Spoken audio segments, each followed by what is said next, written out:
Good evening, good afternoon, good morning, everybody. My name is Rocken Larry Locken with Pleiadian Express Productions. Welcome today to Pleiadian Talk. I've got with me Jason Wilson, one of my fellow admins from the mothership group, Leah Shapiro described Pleiadians, and we're going to talk about some of the different perspectives within the Pleiadian community regarding the twin flame and the twin soul issue, because I know that seems to be a subject that's heating up. Welcome, Jason. How are you this morning? First off, I want to say it's a huge pleasure and a huge honor of mine to be on this program and show with you, my beloved brother. Namaste to you and to all those who are listening. And ditto back to you. Much love to you, big brother, for being on here. I've been looking forward to this for a while. So why don't we go ahead and get right into it? And I know because this is going to be riveting, and you got a lot to say, and I think I do too. And let's just hit it. Well, basically, what I wanted to do is, as you mentioned, was talk about the various perspectives within the Pleiadian community in regards to the soulmate and the twin flame.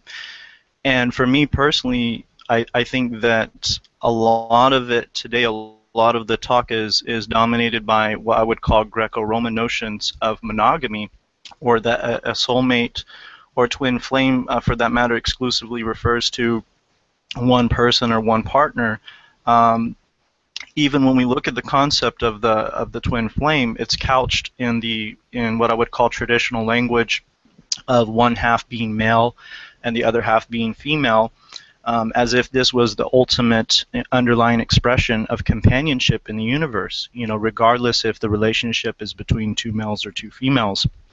So what you'll see stated is that, okay, well, if you have a twin flame and one person is male and then the other person is male, underlying that, then one part of that soul is female and then one part of that soul is male, even if they're both same sex, male or female.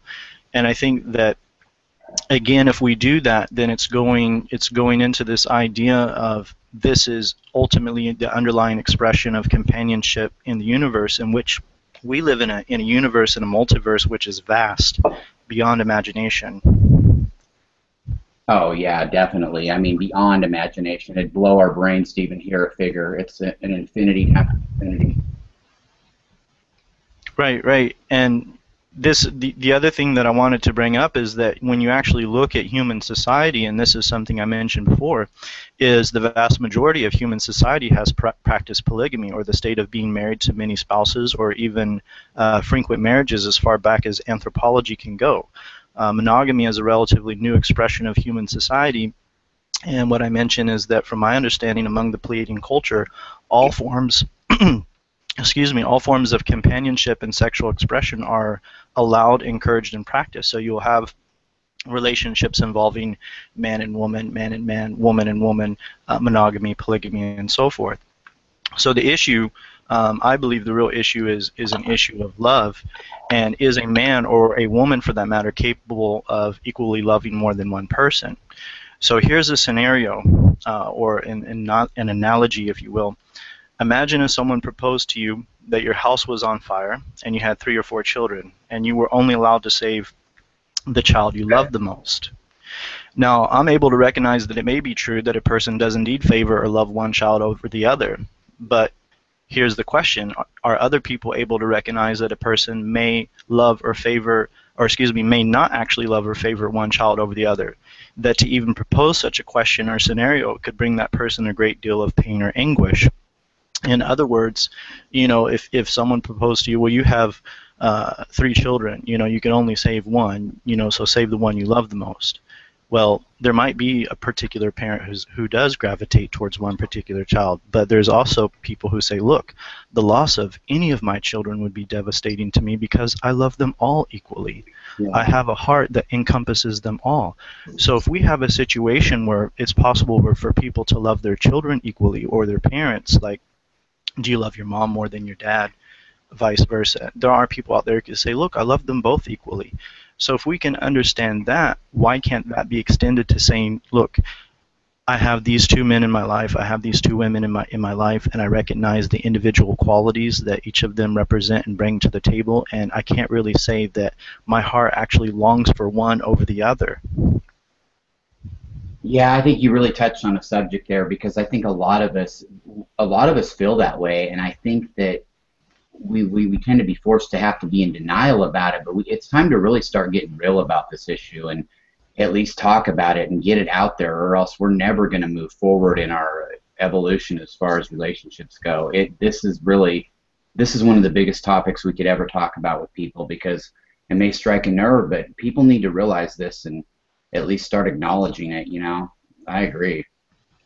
Well, thank you, and I also want to say and make it clear again that I'm actually not saying that people who are saying, look, you know, I have this concept of a soulmate, or I have this concept of a twin flame, and just for the record, my understanding, and I could be wrong, and I'm also open to being corrected on this, is that a twin flame is a spiritual concept which describes a special soul connection between two halves of the same soul.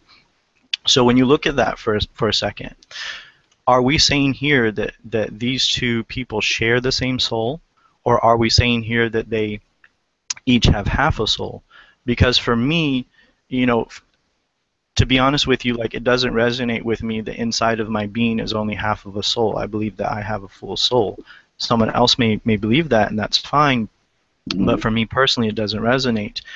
If someone is saying that I actually share the same soul as another person on this planet or somewhere in the universe, then I guess the issue that comes here is that if we share the same soul, let's imagine that on another planet, my twin flame is just an angel and doing all kinds of angelic deeds, while I'm here on this planet and I'm just a monster and doing all kinds of vile deeds. So where does karma come into play if we're sharing the same soul?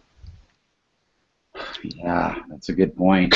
I mean, these are, I don't have an answer for that, but these are things that we need to think about and talk about, because, yeah, exactly. I mean, look at all these issues it brings up, these side issues, karma.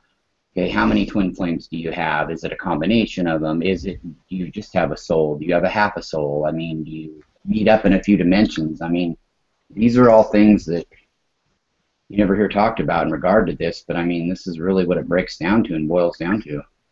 Right, right. And there's a third issue that when you come to mind is that, you know, imagine, you know, you may have had a really arduous journey throughout your life trying to find that, quote unquote, that special someone. Yeah. So you finally find your soulmate or your twin flame, and then this person dies. So then the question is, do you now live a life alone for the rest of your life, or do you move on and find another relationship, knowing full well in the back of your mind and your consciousness that this person will never measure up to your twin flame or your soulmate?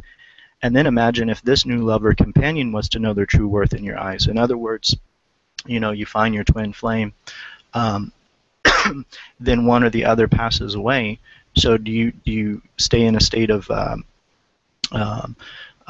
you know, loneliness for the rest of your life? You know, you just say, okay, well, at least I found my twin flame. How many people can say that? So you don't move on? Are you not moving on to another relationship? Or if you do, how fulfilling can it be knowing in the back of your mind that this person was a twin flame, and so that person will never measure up?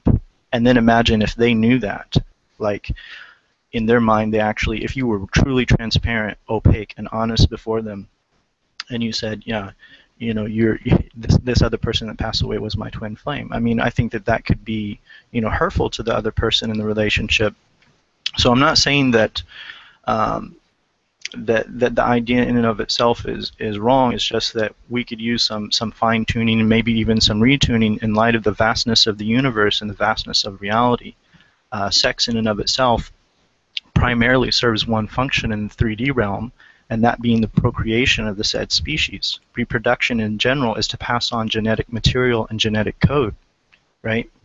Yeah, exactly, totally. And I mean, I personally believe that if in a higher level than this, that's not even how they would reproduce. They would do it through, you know, an enlightened society. They would do it through probably DNA, you know, DNA samples or whatnot. But yeah, it makes you really realize we're in a school down here. I mean, and when you start adding all those facets to it, it makes you realize a lot of us are still in kindergarten and aren't even close to graduation. Like, I mean, look at all. I mean, really look at all the different. You're right about that. You really hit the nerve on the head with the, you know, say somebody's with somebody for 30 years and they pass away. Are they supposed to be miserable for the rest of their life? You know, you may have kids going, oh well, you know, don't get married again. How could you do that to dad? Or how could you do that to mom? Or You know, and you got that to deal with. And until we start, we're never going to get rid of that until we start really talking about these issues you're bringing up, brother. I mean, this is really great. Well, thank you, and I appreciate, and I really am thankful to be on the show and be allowed to express this view within the Pleiadian collective. And you know, when we think about the term of the twin flame, in English, in the U.S., there's this saying, you know, cut from the same cloth, right? Mm-hmm. So when you think about that, you take a sheet, you could actually cut it into many different pieces, but it would still be from the same cloth. So in other words, rather than just this idea that there is this one person out there that could be my twin flame, I mean, seeing that we all come from Source and come from Prime Creator, there could actually be many people out there that could fulfill that role and that function. And that's why if you meet up with one of them, you can have a situation in which monogamy or monogamous relationship prevails. And if you meet up with many, you could have a situation where polygyny or polygamy and a polygamous situation prevails.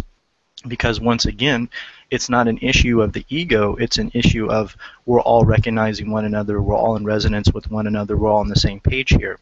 Yeah. So it is probably hard, especially for those of our listeners who, coming from Western culture in particular, to identify or to look into that, because, you know, we see these really horrible movies, you know, Not Without My Daughter, the woman goes, you know, and these kind of things, or Waco and the Branch Davidians and so forth. So as soon as someone mentions this idea of polygyny or polygamy, well, they sound like some kind of a cult leader and so on and so forth, and it just sounds so bizarre to them. But in reality, when you look at human culture, as already mentioned, the vast majority of the cultures in society in the world today actually practice that. And then when you look at, you know, serial marriages, and I'm talking about people who go from married to divorce to married to divorce to married to divorce, or right, relationship to relationship. Till death do us part each time, right? Right. I mean, this is. No, you're 100% right on that too. And I mean, it just, you mentioned Not Without My Daughter and the Branch David, or you know, the Waco thing and all that. Okay, that'd be like saying that because one teacher slept with an underage girl somewhere, that all teachers are scumbags. I mean, that's about as ludicrous. You know what I mean? To judge the whole thing on that, yeah. Absolutely. And then if we're to say, you know, I mean, think about a concept where we're to say that, especially in light of, you know, monogamy, in terms of monogamous marriages, almost seems to be a failure, you know, in Western culture. And there's actually even a movement in the United States to actually abolish marriage because it weighs down the court system. It weighs down the courts with all the paperwork, and it becomes tedious and difficult. And they're like, we got much bigger issues, so let this be something, you know, recognized within a church or a synagogue or something like that. But the point is that possibly the people are not looking at the reality of the human being, which is that the woman, she has this drive within her DNA to be a mother. And I think most women, again, and I admit there are exceptions to the rule, but I think most women who are truly in touch with their femininity, at one time in their life, they have a deep desire to want to have a life growing inside of them, growing inside of their womb. I would agree with that 100%, totally. Even the most career-driven, they never be a parent, they go through at least a phase where they want that. You're right. I mean, totally. And I think that for the men, you know, genetically they are driven, you know, spread your seed. That's it. You know, I'm not saying, you know, that's it, end of story. No, but I'm saying that's what they're driven to. And hence, while, for example, a lot of men actually say, you know, I'm with this woman and I feel an attraction to her, I feel a bond, I feel a connection, and I do to this other woman as well.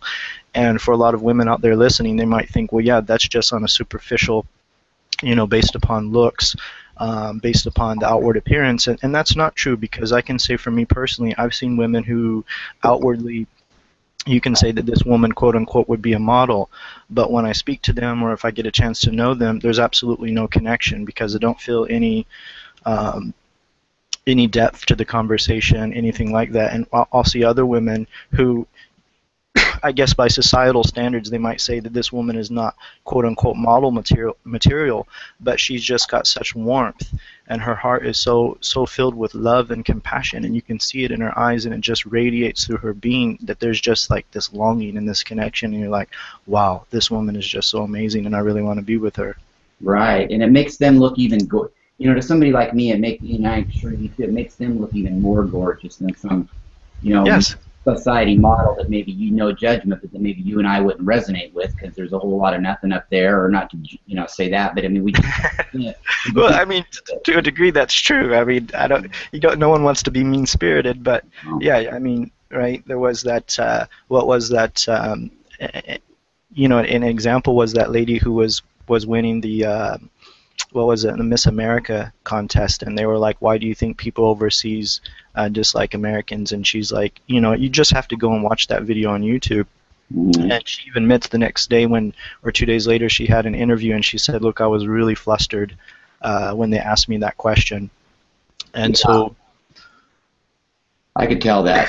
I don't agree with what she said, but yeah, I totally think so. I mean, it was just, and it could happen to any of us, honestly, on another subject, So, when I'm looking at this idea of the soulmate, I believe that we have more than one quote unquote twin flame, or what I feel we could also term as a mirrored flame, in which that this is mirrors of one another. Right? The law of attraction, like attracts like, and that law of attraction doesn't have to be limited to one particular individual or one particular person. But what does need to be stated is that, we also believe in karma, and what comes around goes around, is that things should be transparent, should be on the table. Mm-hmm. People should be honest with one another, their feelings and their personality. And I would encourage people to look at this, because we have a whole spectrum of human culture here, in which you have men and men relationships, women and women relationships, women and men, men with many women, women with many men. And what I'm saying here is that all of that is acceptable. All of that, speaks to the human condition and the human experience. And for me, when I speak to people who say, well, I believe that there's just only one person out there for me, and that person is my twin flame. Mm-hmm. That person is the other half of my soul. That person completes me. That's fine. That's completely acceptable. But what I'm saying is, can you also, respect and acknowledge and this idea that other people may have a different perspective on that? Exactly. All of that, is within the tent, right? It's a big tent with a lot of different views and ideas within that tent. Exactly, and to each their own. If everybody in a situation is a consenting, what we call quote-unquote adult, I mean, it's really none of our business except for to just love them and not having a yeah, I mean, I hope that we become a more responsive instead of reactive society like that, where we know all but no judgment. I mean, we really do, to put it bluntly, have no business judging anybody in that scenario that's not, where it's all consensual. You know what I mean? It's just... Yeah, absolutely.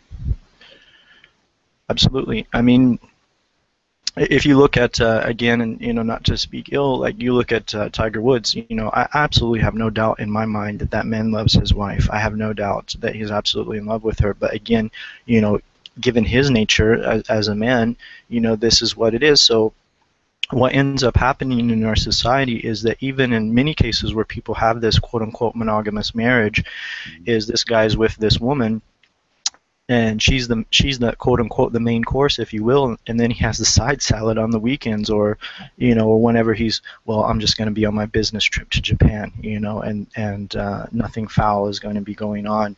Mm-hmm. Well, maybe not, but that's again because we live in particularly in the West, a culture that's dominated by this idea that this is what a relationship is. And it's and look how difficult it's even been for the gay, lesbian, bisexual, and transgender community for them to get any recognition or respect in our culture and society. Well, we're sure in denial, aren't we, in the West? I mean, we're pointing the finger at everybody else, and here we are. I mean, these people's perception are just the ones, perpetuating the perception are some of the biggest offenders of do as I say, not as I do, Yeah, and I think now we are really going through a period of growth, and I'm speaking and I'm saying this too. I'm kind of getting sidetracked here. I admit that. Uh, to people within the U.S.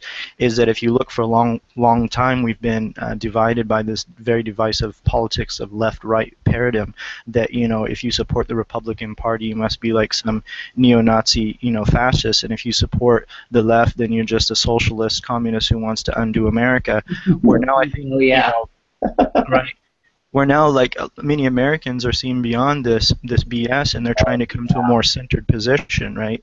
Yeah. So this is probably why you see people resonating with the likes of Ron Paul and the Libertarian Party, because it tends to present a more centrist position in some views. Of course, that's up for debate as well. I admit that.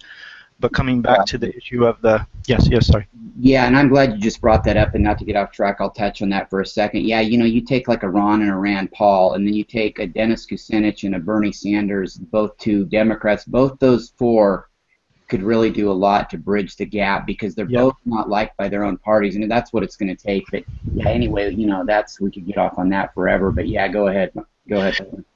But you see, you recognize that, and I recognize that, and what I'm saying is that we're going through this growth process. And I remember speaking to this man once, and he was talking about. He said, what you're seeing in America right now, and in Western culture, with in particular all of this crime and broken homes and divorce rates and people in prison and stuff. He goes, this is like a woman who is going through birthing pains. She's in birthing pains because she's getting ready to give birth. And my response to him was, well, what is America, or what is Western culture getting ready to give birth to? And then he smiled really brightly and he said, to love and light. And I was like, that's beautiful. Because sometimes, you do have to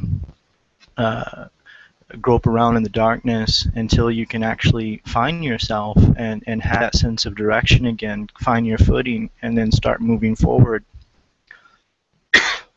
Yeah, and to really enjoy that light once you get there too, you have to have known what it was like a little bit, to have to get to that path. Yeah, some things actually need to have a period where they grow in darkness. The seeds are planted under the soil; they're away from the light of the sun.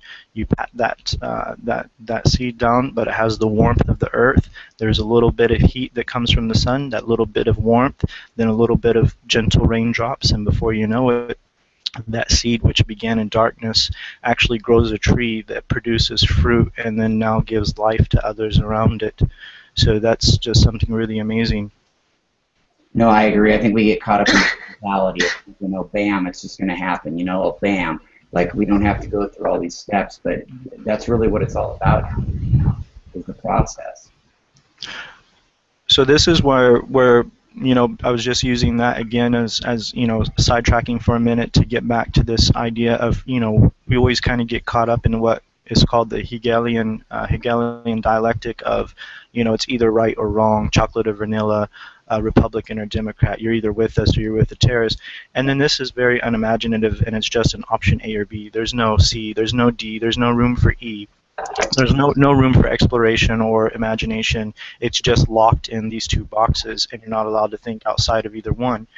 And this is why I'm saying, when we come into this idea, again, if that works with you, if that works for you and it resonates for you, this concept of the twin flame, and you either believe that this person is half of your soul or you share the same soul, that's fine. But also what I'm gently asking of my brothers and sisters, fellow starseeds, and those within the Pleiadian collective, Pleiadian starseeds on Earth, is to please expand the consciousness and your heart to embrace, that there are a plethora of ideas and concepts, within our community, and many different kinds of relationships that are allowed in Prime Creator's universe.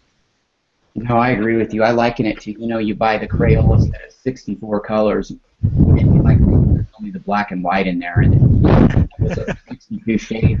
The reality of it is, you'll never really need to use that black or the white on the paper.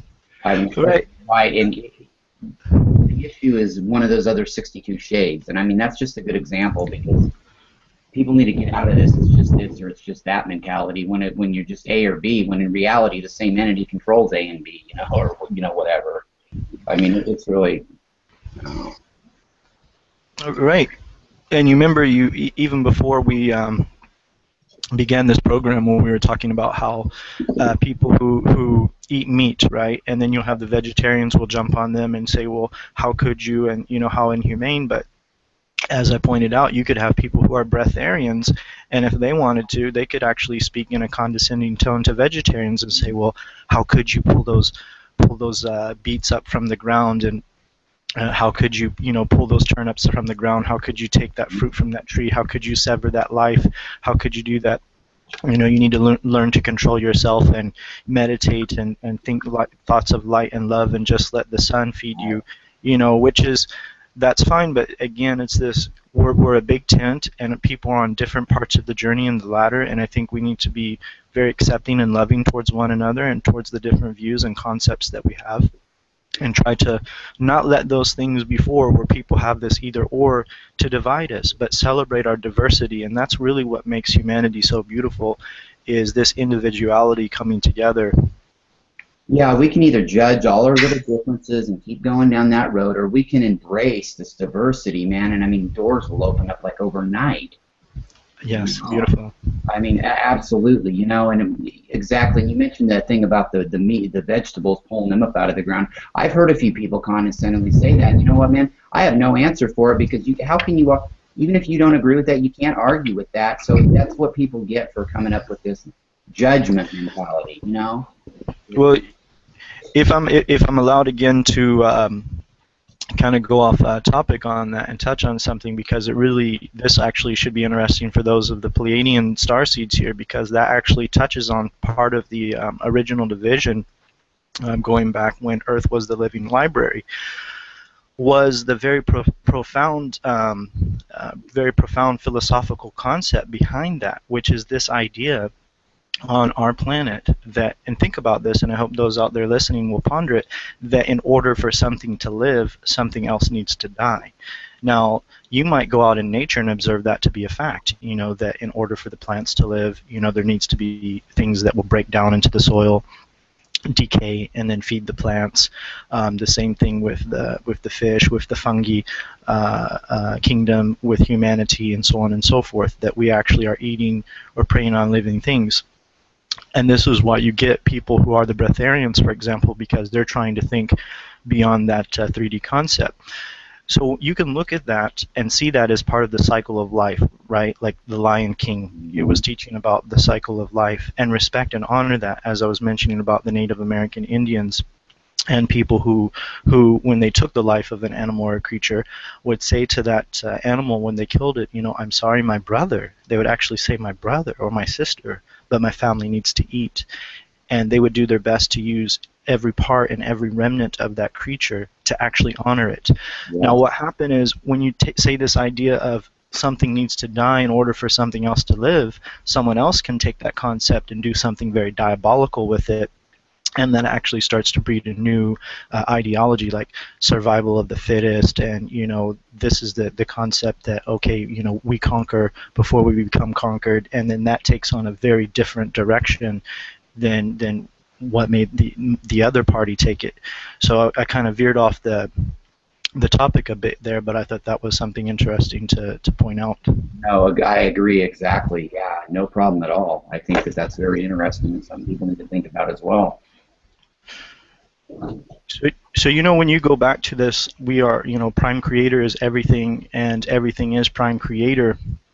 And if prime creator is what has given, the existence and reality to all things, and we really say that we're one, then people really shouldn't have that issue. If, for example, there's a woman out there who wants to be in I believe the term is in that context, polygyny, or polyandry, where a woman has many husbands, or a man wants to have many wives, because all that is that recognition that they all share the same frequency with one another, and that's from that same source of prime creator, of the oneness. You have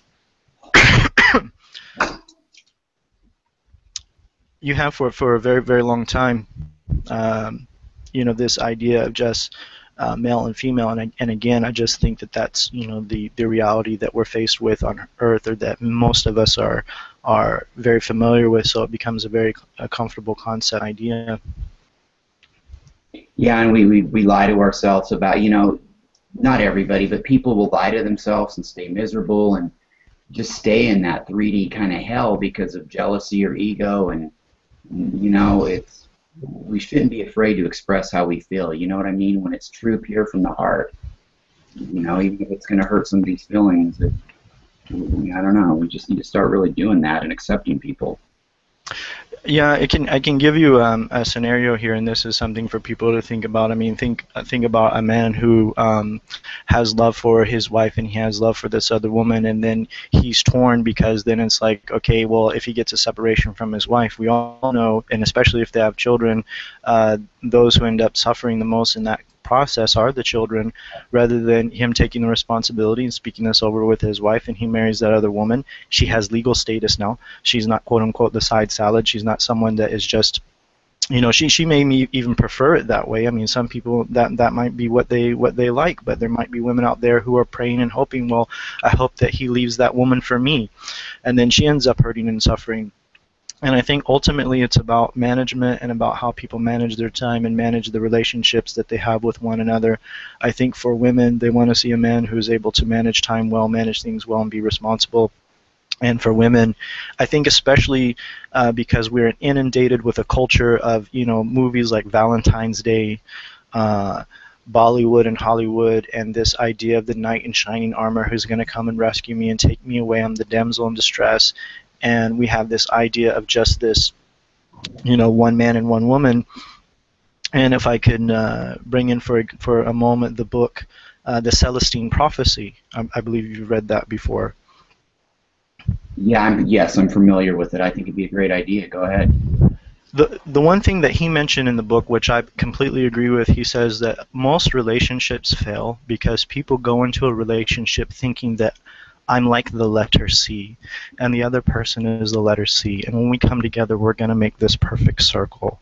That person is what's going to complete me. That person is what's going to make me whole. And what he cautions us about, and I think this is a very good thing, he says, you need to be that perfect circle in and of yourself. You need to be whole yourself. You need to be complete yourself. This is what's important. So then that way, when you two come together, or you three, or you five, or whatever, it just expands upon that. And I thought that was something really beautiful, and that's why for me, that resonates with me, rather than saying, for example, that I share a soul with someone else because issues of karma come into play, or to say, for example, that I only have half of a soul. That's why those concepts were always very challenging for me to digest. Mm-hmm. I agree with you. And how can we give ourselves to somebody unless we've got ourselves taken care of first, our own circle, I mean, we really need to work on ourselves and be happy within ourselves before anything like that can really work, One of my, yes, absolutely, brother, and one of my teachers had told me before, he said that, if you look at human aspiration, and what is human aspiration, and he said, when you make a woman, or a man, or a house, or a job, or a career, the goal of your human aspiration, you will inevitably crush it, because the only thing that can truly take the weight of human aspiration is the divine, is Prime Creator. Because once you become complete and you become whole, it's like that saying, know thyself. By knowing yourself, you know the divine within. So why is that important? Is because if you think of another person as someone who's going to come along and complete you and make you whole, then what happens once that thing is removed from your life? Then are you going to be half of what you were again? Well, in reality, that's what ends up happening, sadly, in society to us. We do that, and then something happens, and yeah, I mean, look how long it takes to pick up the pieces. Some people never do, and it's sad. I mean, that's a perfect scenario, an example, man. I posted something on my Facebook, which was that there's a saying that says, detachment is not that you shouldn't own anything, but that nothing should own you. Yeah, I like that. It's true. I mean, that's so true. I mean, it is hard. It's part of our experience in this plane, in this reality, when we lose a child or we lose a loved one or a parent. But there's also again, it may be veering off topic, but I think one thing that is challenging for those of us, again, from Western culture, especially if we come from Judeo-Christian and Islamic backgrounds, because they tend to teach us that we only get one shot at life.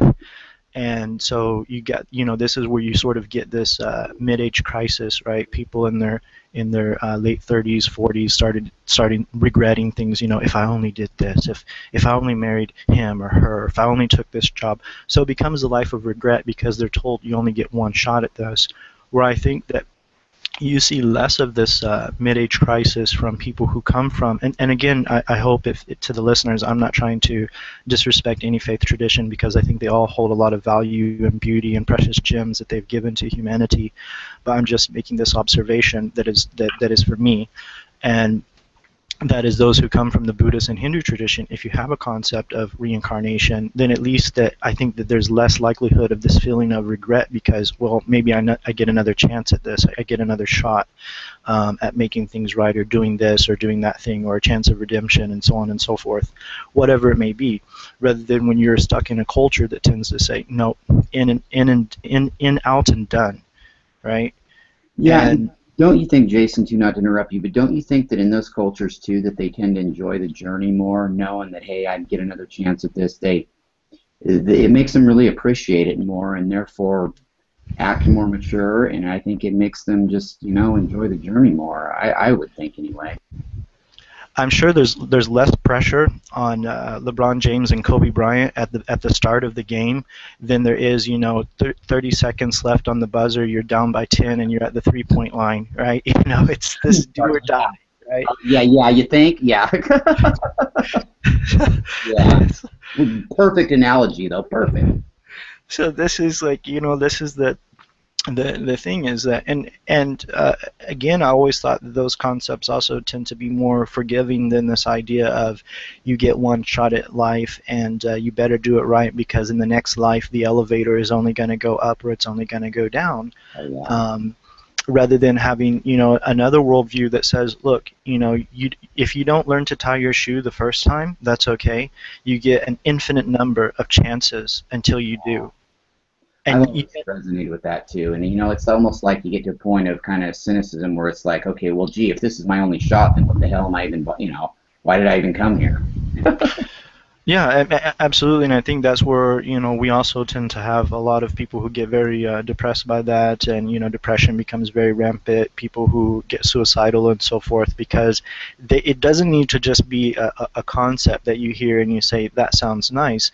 That I honestly believe is once a person realizes the reality of that, and the reality of the soul, where it came from, where it's going, and this journey, then I think things become much more easier in life, and you tend to breathe a lot better. You tend to enjoy the now a lot more, as you were saying earlier. Like you were saying about those other cultures or people who are on that frequency, they enjoy that, and I also think that that is important. So there are many people out there who are listening and saying, you know what, this sucks. I'm alone right now. When am I going to find that one? And I'm telling you that there isn't just this one out there. There are many. Believe me, there are people out here on this planet right now who have not met you yet, who are dying to meet you. And I'm talking about you listening to this program right now. Men, women, you name it out there, who would just be like the most amazing companions you could ever imagine, the best friends that you would ever have. And not only on this earth and in this plane, but in the vastness of this universe, you are going to have some amazing and beautiful experiences. Yeah, I mean, think about this. Think about if there were only that one out there. Jesus, we'd all be, the whole world would be alone. I mean, everybody'd be alone. But yeah, it's just infinite, and start broadening your horizons when you think about some of this stuff. At least consider it. There's a lot of people out there that can be, fun to hang out with, good friends, whatever comes of it. But yeah, if it's just that one person, I wouldn't count on finding it too much. Yeah, and I don't think, I mean, Prime Creator is just, but the underlying fundamental principle of all reality is love, and all that is because of the love of Prime Creator. And it's hard for me to swallow a concept in which 8 to 9 billion people on this planet have never found, or quote unquote may never find in many lifetimes, a twin flame or even a soulmate. And sometimes too, I think it's just a matter of us opening up our minds and opening up our hearts to what the universe has to present to us, because it is a very, very vast and beautiful universe. Yeah, hence again seeing that, there may be 33 flavors. It's not just chocolate or vanilla. You have to choose, you know what I mean? I mean, it's vast. It's not just, A or B. You've got a whole alphabet of letters you could pick. The one thing that I really liked about the interview you did with the lady from LA, I believe she said she was from Korea initially, Yeah, and yes. she said something that was just so amazing during that interview. She was just telling the starseeds, what are you waiting for? Get up and make this happen. Where people are just reluctant and hesitant, and don't act on that now. That, we do have rationale, we do have logic, and we do need to weigh things out, but we also have impulse for a reason and inhibition for a reason. Our inhibitions can get us in trouble. I might, if I was totally uninhibited and I seen some woman walking by and I just wanted to go up and give her a nice slap on the rear end, that could get me in a lot of trouble. So there's reasons why you know your boundaries, your space, and you respect the other person. But at the same time too, we become people who don't act in the now. We don't jump in the water. We don't jump on that chance to be able to go out and meet someone and make a relationship, or just in an elevator, on your way up to the on your way up to the 10th or 15th floor, and you say hi to that other person. Would you like to go out for a cup of coffee? I mean, the worst they can say is no. And it's just one no out of the vastness of this universe. Right, and when we're not allowed to feel like we can do that, we either go one direction or the other. We're completely introverted, or we do something stupid like go slap them on the rear, and then that's trouble. But if we could just, know, hey, we can go up and ask. It doesn't hurt to ask. It doesn't kill to ask. And, I mean, more people need to think in that realm instead of just, oh, well, I'm going to be alone my whole life, or, oh, I just got to act like an idiot. I mean, options. Larry, I wanted to say, because this is just something that was, in my mind, in the depths of my heart, that I wanted to be able to bring out, because I think that, there again, once again, and I just wanted to say, for those listening, and to be clear, that I'm not saying that the concept of the twin flame in and of itself is wrong, and if this is what resonates to you and you feel this, then absolutely, and that's beautiful. And for those of you who might feel like I do, that there is another way of looking at this or expanding upon that, then you're welcome to be on this frequency with me, and I'm more than happy to be on this frequency with you. And I also wanted to say to you, Larry, once again, from the bottom of my heart, I'll forever be indebted to you for allowing me to suggesting to the Honorable Leah Shapiro that I should be on the Pleiadian page as an admin. I hope I fulfill my duties as such. It's an honor to be on this program with you and to be a part of your star family, my beloved brother. Yeah, and I echo that sentiment. I look to you kind of like as a big star brother, and it's just really good to bounce ideas off your head, and I think it's really productive, and I look forward to each time that we can talk. And of course, it's always a pleasure to discuss the various topics that come up. And yeah, I totally agree with you, and it's a pleasure to serve with you as an admin on that team, alongside of Kathleen Boylan, Sierra Morris, and Jane Hermstead. And yeah, I think it's just great, and this is a great topic to talk about. And like you said, if somebody wants to be on your frequency, hey, cool. And if not, hey, cool too. We've all got our own path and way to get there, but everybody needs to be open to the fact that there are many, many doors, not just a front and a back. There are doors. Every window's a door. Or I don't know if that made sense, but Yeah, and this is important because, and for those listening, there's going to be increasingly in the future, and it's going to come from corporate collectivism, and they will try to manipulate this concept of one and oneness. Us being one doesn't mean that we think the same, dress the same, like the same things. This is that we are love, and we are one in our unconditional love for all of humanity, unconditional forgiveness for all of humanity. Infinite understanding is that before we make judgment or suppositions, we try to understand every individual situation and context with as much information as we can before we jump into things. And then, like they say, when you assume, you make an ass out of you and me. So, and then eventually, if we embrace this infinite love, infinite forgiveness, and infinite understanding, this is what leads to infinite light. And there will be those who will come in the future and say, look, if we're all just, plugged into some machine together, imagine that beauty of oneness that we could feel. And this is what the Pleiadians are here to stop, because that message of us being one on that level of sharing the same thoughts, dressing the same way, doing the same things is a tyranny that doesn't need to happen on this timeline. Not at all, not at all. And that's what you call being stuck in that matrix, being doled out technology, a brave new world, or we can be as one as a real collective and ascend through consciousness. And, absolutely. All be leaders together for one cause. When you have no ego or judgment, man, that would be a beautiful thing. Absolutely. So Larry, I will once again I thank you, and for all of those listening, infinite love, infinite forgiveness, infinite understanding, and infinite light to each and every one of you and your families. May you all be blessed and protected by Prime Creator. For anything that I've said in this particular interview that was wrong or flawed, that's from my own mistakes and my own level of understanding. Anything that was good and beneficial, then all the praise is due to Prime Creator. Thank you once again, Larry. Thank you very much. And before we exit out of here, we just want to say much love to the Shapiro Alien Tribe. We love you, boss. Thank you for the opportunity and your music rules. Jason, thank you so much, my friend. And I'm going to go ahead and we'll wrap it up. And I'll be back with you on the flip side here in just a couple minutes. All right, then. Thank you so much. Namaste. All right. Thank you, big brother.